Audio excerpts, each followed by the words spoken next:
Emily gave birth to Caleb in her 3rd year. The impetuous student who dreamed of a beautiful life was not ready for motherhood, and she was not ready for a son. At that time, her thoughts only revolved around parties and nightlife. With Ryan, her child's father, Emily did not want to start a family. Ryan also made no commitment. He was older than her and believed that one should settle down and then marry. In his opinion, a child should be planned and born into the family. However, children are not always conceived according to plan, and certainly not without considering their parents' opinions. In Emily's case, she had an unwanted pregnancy that was discovered late, so they decided to go ahead with the birth. But the young mother was not ready to become a responsible parent.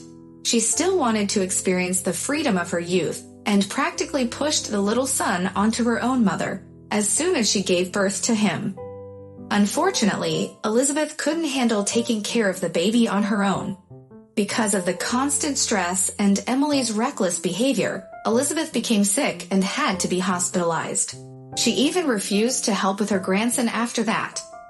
Emily did not communicate with her potential mother-in-law, and Ryan did not meet her requirements. He did not take her to expensive clubs, nor buy her expensive gifts.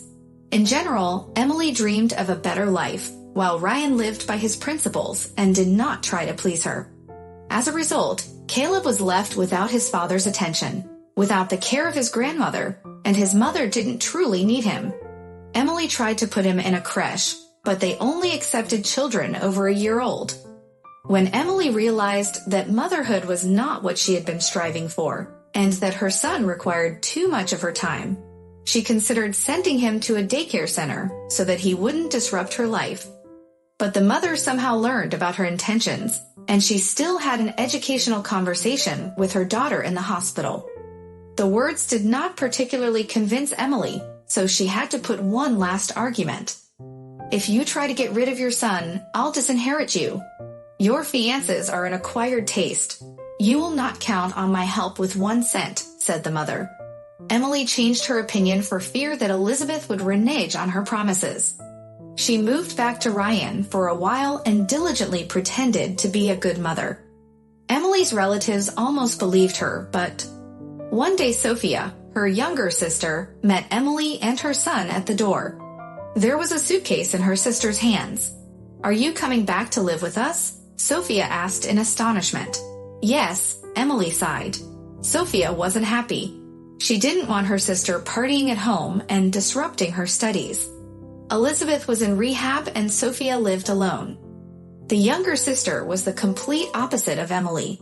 At the age of 17, she not only managed to finish school and enter the university, but also passed the required exams and entered the 3rd year of study. Sophia enjoyed reading a lot, attended lectures, and was above average intelligent. The teachers made her a role model for other students. She was the best in many subjects and studied on a scholarship. Unlike Emily, she didn't enjoy loud parties and found it difficult to get along with others. She didn't have a young husband and felt out of place in male-dominated society. For them, it was easier to hide behind a pile of textbooks and quietly delve into the depths of science. She believes that education and a successful career were the most important things in life. Sophia never imagined that she would marry for the wrong reasons, as long as the man she chose was wealthy and could help her establish herself in life. She was determined to achieve everything on her own, and anyone who interacted with her had no doubt that this talented girl would go far in the field of science. Sophia's plans included pursuing a postgraduate degree and further training, followed by a position at a research institute. At her age, she didn't even think about having a family and hid from the opposite sex behind thick, hot glasses frames and voluminous, out-of-fashion sweaters. Sophia didn't use makeup, didn't wear heels, and spent her scholarship money on books. It was obvious that the sisters had no love for each other and had no social contacts. They rarely saw each other, mostly only when Emily took her son to his grandmother. The younger sister lived in her mother's apartment, and Emily shuttled around the apartments her fiancés rented for her. But the men Emily had been hooked up with when she moved in with Ryan were gone, and now she's back home. What about Ryan? You got along well with him, right? Sophia asked carefully. You have no idea. It's not completely tight anymore. It's impossible to live with him. He's a danger to me and to Caleb. Look what he did. Emily showed me the bruise on his arm. Oh my God, Sophia couldn't believe Ryan would do something like that. Caleb's father was a very nice man. Sophia liked him. Men are unpredictable. You have to leave before it's too late. Today it's at hand, and tomorrow it could be ahead.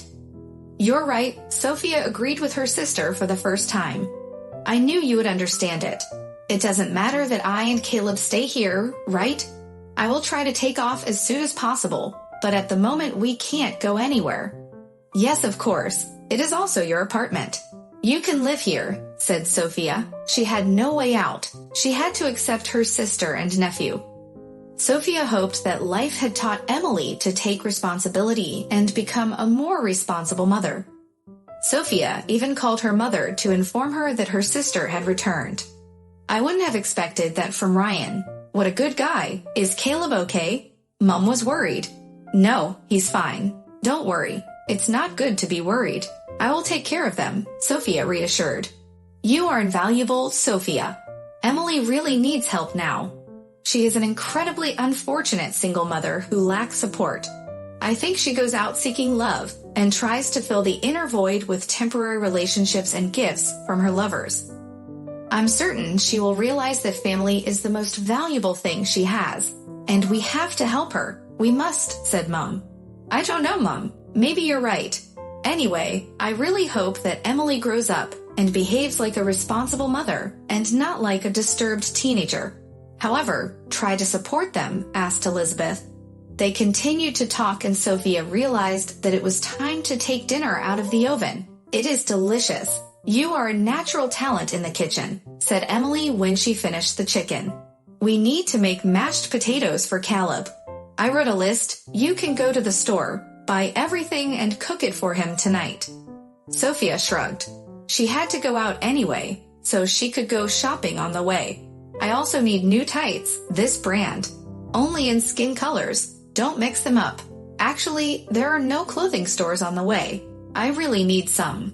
Please come up with something. Okay, said Sophia. She wanted to ask her sister for money to buy, but then decided against it. The potato puree was perfect. Emily was happy about her new tights, which was even better than she wanted.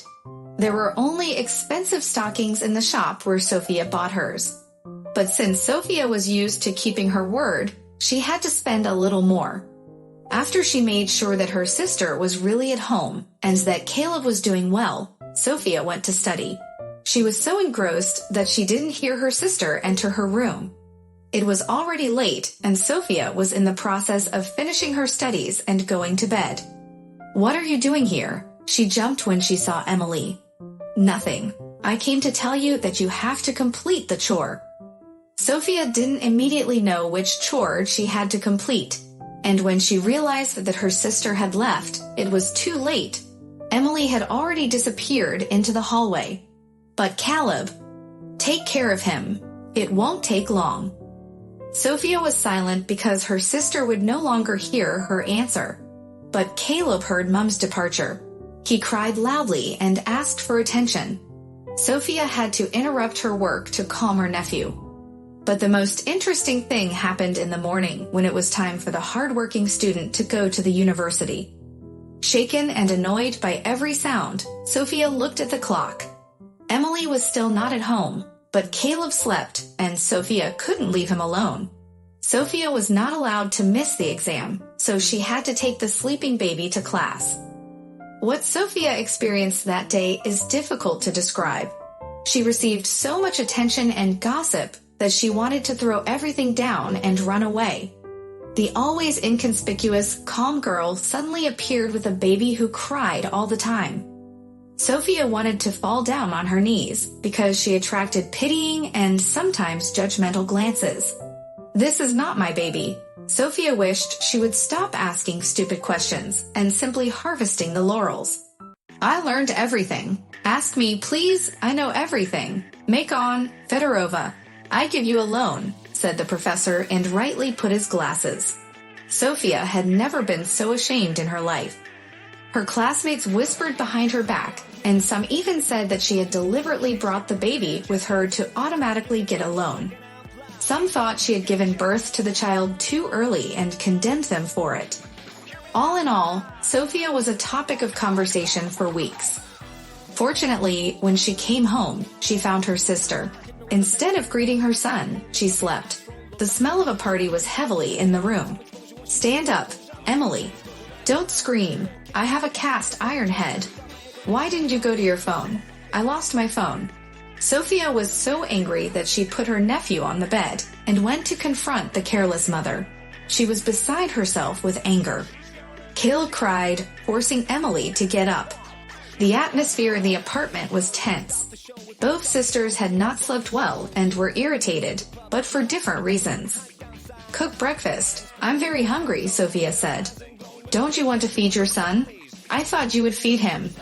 Sophia narrowed her eyes. Of course, she fed Caleb, but she was annoyed by the indifference with which her sister treated the child. "Take care of your responsibility. You are his mother, not me. Everyone tells me that all the time." As if that were some kind of punishment, Emily suddenly burst into tears and hugged her little sister. "You have no idea how tired I am. You only spent one night with your nephew, and I have to deal with his moods every day. Nobody helps me. Nobody needs me. Don't say something like that." Sophia suddenly felt guilty. After all, Emily could have really accumulated tiredness. "If you want, I'll stay with him tomorrow. It's my free day. You can sleep in. You are a miracle. You are the best sister of all time." No tears anymore. Emily smiled, took a yogurt out of the fridge, and went to her room. Actually, she was with her son that day, but Sophia had brought warm clothing to her mother. Elizabeth's heart hurt again, and her daughter decided not to tell her that Emily hadn't spent the night at home. "How does she behave?" asked her mother. "She is doing well. You and Caleb are now at home. I will help her tomorrow. I love you very much, dear ones." Elizabeth looked at the photo of Caleb that Sophia had taken in the morning. "I can't wait to get healthy and come home." Emily understood her sister's words in her own way. She had started packing somewhere since morning.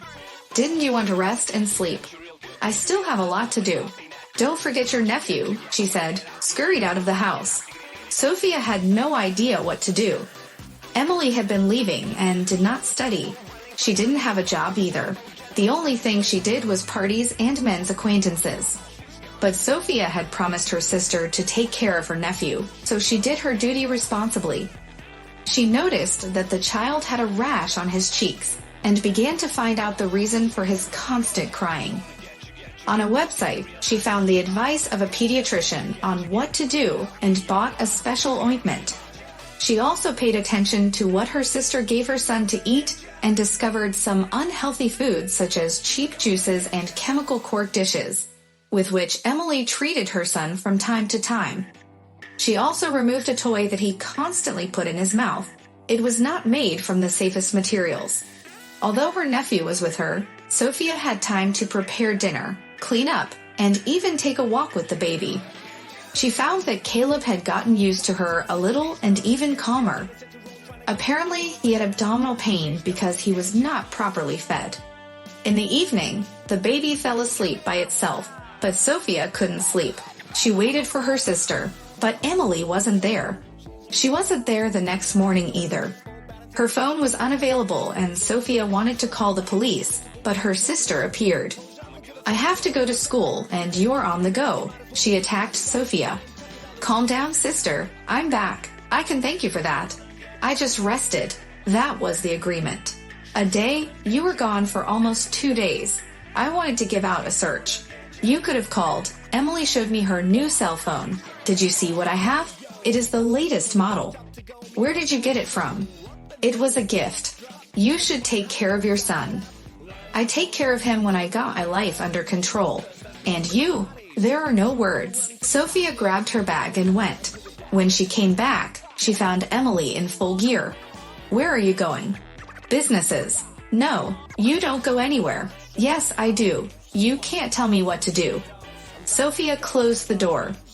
"What is the whole rebellion, Sister Hart?" asked Emily because she knew that her sister was calm. "I don't want you to do something stupid." "You will do something stupid if you make a good life a good life. I tried for him. Let me put my personal life on the line, and we'll leave as soon as possible." "I don't think you're doing that for your son," Sophia blinked. "If you have children, you'll understand it." "I already understand it because I feel like Caleb's mother. Unlike you, you have no motherly instinct. I'm not asking you to be his mother, just to be with him. Just a little. Do you remember when I took care of you when you were little? It's time to pay your debts." Sophia didn't even notice that Emily had snuck past her and quickly opened the door. She wouldn't have had to grab her by the hair to stop her, would she? I should have withdrawn her a few times. Maybe she would have thought about her behavior, thought Sophia sadly. This incident was a turning point. Emily realized that Sophia would not be able to give up her nephew, and she took advantage of it. She pulled out completely and no longer appeared at home. She no longer went to the phone. Sophia had to let herself write sick so as not to embarrass herself and stay at home. She called her mother and described the situation for her. Elizabeth cried. She could not accept that Emily was such a disgusting mother. "What should I do? I will ask for me to be led home. Another week, hopefully let me out. You need treatment. And you can't do that alone. In addition, Emily will be here sooner or later, and I'll talk to her." Sophia realized that her mother was right and agreed. She fulfilled Emily's function and took care of Caleb. Every day she hung more and more on him and realized that her studies moved into the background. It was kind of strange because her hands reached for the baby and not for the textbooks. The only thing she was afraid of was that she would give up her studies completely and stay without training. But she hoped that things would go well. Emily didn't appear, but someone with whom Sophia had not expected came. Sophia opened the door and saw Ryan, her nephew's father, standing at the door. But instead of greeting him and clarifying the purpose of the visit, Sophia froze with eyes wide open. The girl scored fear. She instinctively covered the child and gave way back. According to her sister about what Ryan did to her, Sophia was afraid of this man. "Hi," he looked at his son, who lay in her arms. "What happened?" "Something happened." Ryan even turned and looked back. He thought Sophia had seen a ghost, but there was nobody behind him. "Is everything ok?" "Emily didn't get in touch. I thought I should come over." "Sophia, you scare me." He stretched out his hand to Caleb. "Do not touch him. Go away. I don't understand. I want to see my son. You have a strange family. I will probably have to go to court to get custody. Tell your sister I'll take the child away." "It should be the one who files an advertisement against you," murmured Sophia. "For what reason?" "Because she visited the son she took away from me with my money." "You beat her. I saw the traces." "What kind of nonsense is that?" Ryan looked amazed. "I may not be the smartest guy who gets involved with her, but I don't hit women. She scratched my face once because I didn't want to let her go." "She probably didn't tell you anything about that. How did she get the blue spots?" "Then when she came home with her son. I haven't spoken to her for a long time, and I didn't touch them, but she lived with you before she came back. I gave her an apartment so that she can see her son. I lived alone. She took money, took men, and provided conditions. And when I told her that it was over with the benefits, and she had to work again, she ran away. This is not what she said. Who do you think more?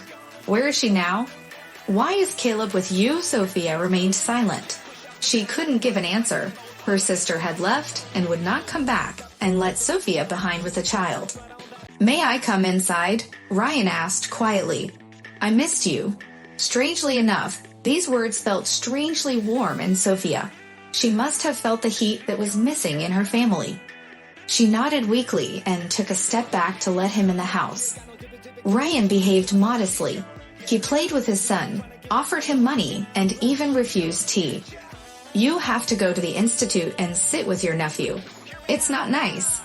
Mom has promised to help, but she is sick. If it can be released, it will come." I will visit you. I miss my son, even if you don't believe me. Write your schedule. I take a vacation and can be at Caleb as long as I have to. Do you really want to do that? Yes, I know that I was wrong the first time. I should have taken my son to me instead of hope that Emily would come to reason. No, don't take it away from me, said Sophia suddenly. She was not aware of how the words had come out of her mouth. Ryan looked at her surprised. They were quiet. I'll come by tomorrow. Can you take care of him at night? Sophia nodded. I thank you. Should I go? Yes, just go. The next day Ryan came back. As promised, he had been taken off from work. Ryan had planned to take Caleb with him, but he had to hire a nanny. Something told him that his son was better off with Sophia than with a strange woman, so he was not sure what to do and just wanted to visit him. He caught how he compared the two sisters. Emily was nice, but empty, cold, arrogant, aloof, and even insensitive. Sophia, on the other hand, was reserved, a little naive, but very nice, and she wanted to be protected. He could also see how much she was dear to Caleb. He loved watching his ex-sister stroke the baby, how she smiled, how she flourished near him. In these moments, she was enchanted and didn't look like an awkward teenager. Why don't you eat dinner? I bought and cooked noodles, Sophia suggested when she came home and took her nephew from his father's arms. Her palms touched and it felt uncomfortable. Sophia was embarrassed and looked away. Ryan suddenly agreed. Yes, I would like to. Something changed that night. Sophia began to behave strangely nearby, and for some reason he looked at her all the time. She almost broke a plate. Sophia, do you have someone? He asked. What do you mean? A friend? No. Why then? She blushed even more. Oh, nothing. Only this way. Thank you for the food. It was delicious. Your husband will be happy. But don't rush it. Boys your age only want one thing from a girl. Something that makes babies. Ryan stroked his son's hair. Sophia was embarrassed and did not answer. Do you have homework to do? I can put Caleb to bed. I would appreciate that. Sophia went to her room and Ryan stayed in Emily's room. For some reason, the student had completely different thoughts in her head that evening, thoughts that had nothing to do with her studies. She thought that family was not a big deal and that you don't have to win a Nobel Prize before you could get married. And Ryan looked at his son and didn't understand what really kept him in this apartment. The son, he was ashamed and went away quietly.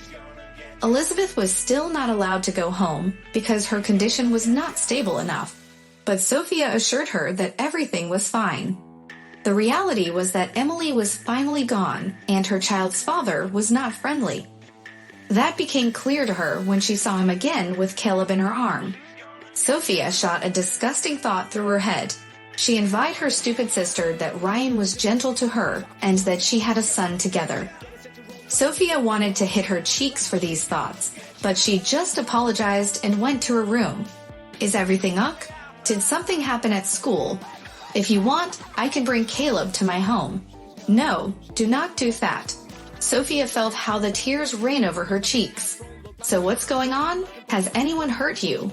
You can tell me, I will do what I can. Ryan came up to her and looked her straight in the eyes. A pleasant shower ran over her skin, and then she got hot. Sophia, did you know that you have very nice eyes? Ryan took her glasses off and wiped her tears with her palm. Nobody told me yet. The girl was confused. Knowledge. Ryan's palm rested on her cheek, and he was very close to her. What she had feared, what she had wished so much had happened. The kiss only took a few seconds, but it seemed as if Sophia's whole life was going past her eyes at that moment. We shouldn't. He doesn't belong to me. He loves Emily. No, Emily cheated on him, and I can't. I'm bad. I'm even worse than you. Sophia cried even louder. Sha, it's good. I'm sorry. I was stupid. Ryan withdrew and went away, and the next day his mother came. Sophia, hello. We have made a decision that it would be better for the boy to stay with his father at home. I will help find a nanny. He will grow up in a normal and healthy environment. Is my surroundings bad? Asked Sophia quietly. You're too young to take care of a baby, and your sister is not a good mother. I will do everything I can to terminate her parental rights. If you see her, let her know that she should write her own rejection, or else she will have trouble." Sophia didn't know what to say. In fact, her father had more rights than she did as a mere aunt. Plus, she wasn't sure if she could handle Emily's failed mother-in-law. And college wasn't over yet. She had her own life ahead of her. Sophia allowed Caleb to be taken away, tears in her eyes. "Can I visit him, if Ryan doesn't mind?"